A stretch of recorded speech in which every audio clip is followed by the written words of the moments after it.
हाय, मी सपना.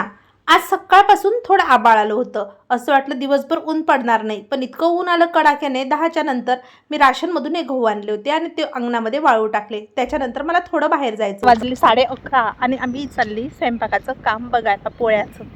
लोक कूलरमध्ये झोपतात तर आम्हाला नुसतं स्वयंपाकाची कामं बघत फिरायचं काम आहे.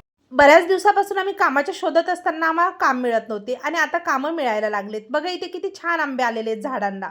मी इथे स्वयंपाकाला आली होती तर मी सगळ्यात अगोदर पालक धुवून पालक चिरून घेतली. मला डाळ भाजी बनवायची होती, पण मी डाळ भाजी डायरेक्ट कुकरमध्ये पालक लावली नाही. ती कापून घेतली अशी टमाटर, हिरवी मिरची, कांदा वगैरे सगळं टाकून भाजीला मस्त फोडणी दिली. थोड्या वेळ ही भाजी मंद आचेवर शिजू दिली कढईमध्ये आणि त्याच्यानंतर केलेलं वरण मी त्याच्यावर टाकलं. या भाजीमुळे काय होतं ना, जो आपल्या पालक भाजीचा कलर असतो तो हिरवाच राहतो, अजिबात बदलत नाही त्याच्यामुळे, आणि टेस्ट पण छान लागते. जर तुम्ही अशी करत असाल तर एकदा नक्की करून पहा.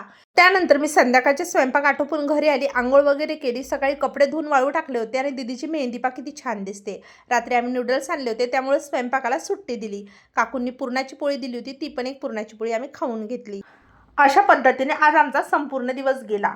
तुम्हाला कसे वाटतात माझे ब्लॉग कमेंट बॉक्समध्ये नक्की सांगा आणि व्हिडिओ आवडला तर मला नक्की फॉलो करून घ्या.